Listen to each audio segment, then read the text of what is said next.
Hello guys, আপনাদের জন্য নিয়ে আসছি ভিন্ন ধরনের এক বই। কিভাবে বউয়ের হাতে মার খাওয়া থেকে বাঁচবেন এবং বউকে বলবেন চুপ করো, এই কথাটা কিভাবে বলবেন এটা শেখানোর জন্য আমি দুইটা বই লিখছি। এই বই দুইটা আমার বন্ধু এখন বৃত্তান্ত বলবে বইয়ের ভিতরে কি কি লেখা আছে। আপনারা সাথেই থাকুন।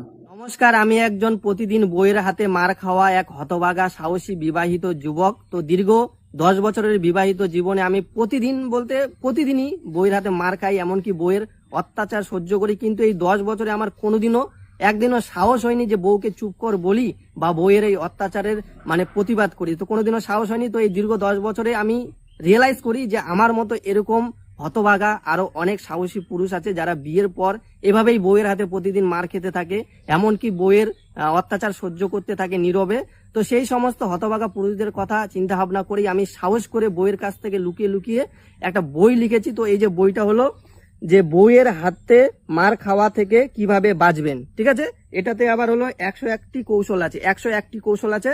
তো আরেকটা হলো যে কিভাবে বউকে এই চুপ কর বলবেন, ঠিক আছে। তো এখানেও 101টা কৌশল আছে। তো যারা যারা এই কৌশলগুলো শিখে বউয়ের প্রতিবাদ করতে চান বা বউয়ের হাত থেকে মার খাওয়া থেকে বাঁচতে চান, তারা আমাদের সাথে যোগাযোগ করুন, এই বইটি কিনুন। এই বইটি কিনে এই কৌশলগুলো শিখুন এবং অত্যাচারের বিরুদ্ধে, বউয়ের হাতে মার খাওয়ার বিরুদ্ধে বউয়ের সাথে প্রতিবাদ করুন এবং বউকে এই চুপ কর বলতে শিখুন। আরেকটা কথা অবশ্যই মনে রাখবেন যে এই বইটি আমাদের কাছে লিমিটেড স্টক, খুব তাড়াতাড়ি সেল হয়ে যাচ্ছে, আউট অফ স্টক হয়ে যেতে পারে। তাই যাদের যাদের এই বইটি দরকার তারা অতি সত্বর আমাদের সাথে যোগাযোগ করুন, এই বইটি কিনুন এবং বইয়ের হাতের মার খাওয়া থেকে বাঁচুন। ধন্যবাদ।